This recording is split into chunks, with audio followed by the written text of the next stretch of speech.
price to earnings ratio 41 kali, secara historis return 5 tahun S dan P tidak pernah positif. Menunjukkan seberapa murah sekarang pasar kita gitu, dibandingin dengan mungkin pasar US ya sekarang. Apakah sekarang itu dengan penurunan yang kita alami sekarang, pasar kita sebenarnya udah murah nih? Oke, untuk PE ratio sendiri, balik lagi, penurunan itu nggak berarti bikin murah. Jadi bisa aja indeks atau suatu saham itu turun kayak 50%, 70%, tapi ternyata masih mahal. Itu sangat-sangat bisa. Nah, di sini kita bisa lihat ada PE IHSG dan juga S&P 500, yang dimana PE IHSG ini di sekitar 9 kali, sedangkan untuk S&P ini di sekitar 40 kali.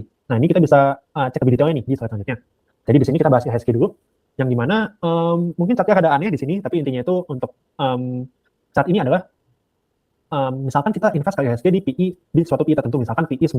Nah, kira-kira 5 tahun sampai 5 tahun ke depan, rata-rata return kita atau CAGR kita itu berapa persen? Seperti itu. Nah, ini kita ambil data dari tahun 1990. Untuk yang mendata ini adalah valuasinya, PE-nya, sedangkan untuk yang Y-nya, Y-axis-nya atau yang berdirinya ini adalah return-nya, CAGR 5 year-nya, seperti itu.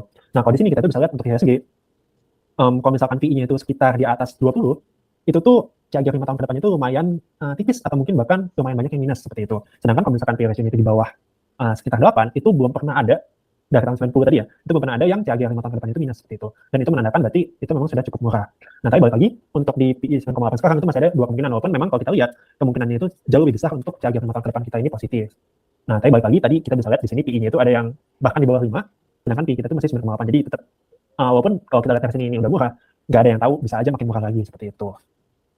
Oke. Ya, buat yang bingung cara bacanya, kalian sebenarnya lihat dari x-axisnya ya. Jadi di x-axisnya itu sekarang kan ada di 9,8. Nah, itu kan ada scatter data yang ada dan ada CAGR gitu. Jadi kalau misal semakin kiri, kalian bisa lihat itu nggak ada titik-titik yang di bawah 0 gitu kan. Nah, itu artinya kalau semakin P-nya rendah, berarti berdasarkan historical data, itu CAGR-nya itu secara historis selalu positif gitu ya, secara historisnya. Nah, seperti itu. Oke, buat yang S&P gimana nih? Nah, kita cek juga nih buat S&P, yang dimana sekarang itu PE-nya kelihatannya lumayan mahal, yaitu 41 kali. Nah, ini sama juga kita ambil data, dan kita lakuin tadi yang namanya scatter plot ini. Untuk cara baca sama tadi, yaitu x-axisnya itu PE-nya, sedangkan y-axisnya itu CAGR 5 tahun ke depannya. Nah, kalau kita lihat, ini mirip-mirip nih sebenarnya, cuma beda angka aja, yang dimana kalau misalkan PE-nya itu di atas sekitar 38, itu dia bahkan nggak pernah, secara historis ya, itu nggak pernah ada yang CAGR 5 tahunnya itu positif. Sedangkan kalau misalkan PE-nya ini di bawah sekitar mungkin 15 kali ya, di bawah 15, CAGR 5 tahun ke depannya itu selalu positif kalau dari historisnya. Nah, kita lihat sekarang valuasinya itu sekarang di 41,6, yang dimana ini melebihi tadi nih yang kita bahas, yaitu PE di atas PE 38, yang berarti sebenarnya secara historis return untuk 5 tahun ke depannya itu secara rata-rata itu tidak pernah positif. Jadi dari chart ini kita bisa menyimpulkan bahwa PE 41, PE S&P ini sekarang itu sangat mahal.